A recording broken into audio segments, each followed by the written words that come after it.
નમસ્કાર મિત્રો, દેશ દુનિયા અને ગુજરાતના સૌથી મોટા અને તાજા સમાચારની અંદર આપનું હાર્દિક સ્વાગત છે। ખાસ કરીને ગુજરાતના ખેડૂતો માટે કેટલાક મોટા સમાચાર આવી રહ્યા છે, કેટલાક દુઃખભર્યા સમાચાર અને કેટલાક ખુશીના સમાચાર આવી રહ્યા છે। તો ચલો આપણે જાણી લઈએ વિગતવાર। તે પહેલા કોમેન્ટની અંદર તમારો તાલુકો જરૂરથી લખજો, જેના કારણે આવનારા વિડીયોની અંદર તમારા તાલુકાના સૌથી મોટા તાજા સમાચાર તમારી સમક્ષ રજૂ કરી શકીએ। સાથે સાથે કોઈ માર્કેટના બજાર ભાવ હોય અથવા સોના ચાંદીના ભાવ હોય તો સૌપ્રથમ તમને તમારા તાલુકાના મળે તે માટે કોમેન્ટની અંદર જરૂરથી લખજો। સૌપ્રથમ વાત કરીએ તો 15 જૂન બાદ ચોમાસું સક્રિય થવાની સંભાવના।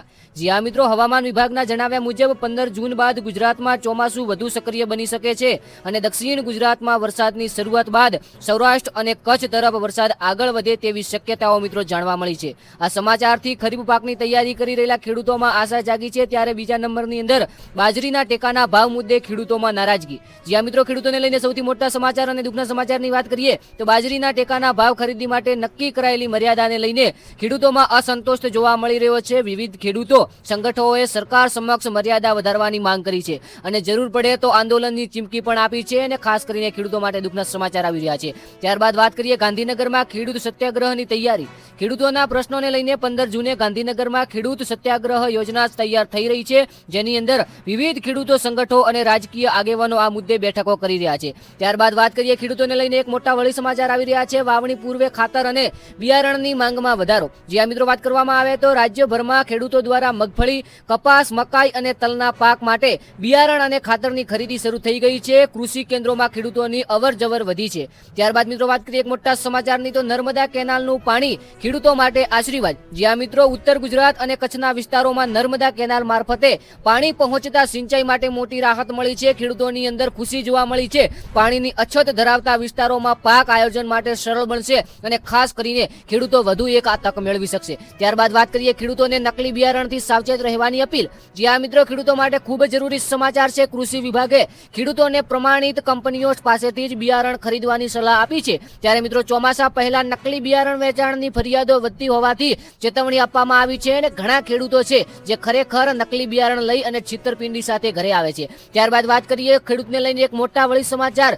કૃષિ યાંત્રિકીકરણ માટે સહાય યોજના ચાલુ। ટ્રેક્ટરનો, સ્પ્રેયર, પાવર ટીલર અને અન્ય કૃષિ સાધનો પણ સહાય મેળવવા માટે ઓનલાઈન અરજી કરવાની સૂચના આપવામાં આવી છે। ત્યારબાદ પશુપાલકો માટે લીલાચારા અંગે માર્ગદર્શન। જી આ મિત્રો, વરસાદની મોસમને ધ્યાનમાં રાખીને પશુપાલકોને લીલાચારા ઉત્પન્ન અને કૃષિ વિભાગ દ્વારા માર્ગદર્શન આપવામાં આવી રહ્યું છે અને એક સારી બાબત છે। ત્યારબાદ વાત કરીએ બાગાયતી પાક માટે નવી તકતો।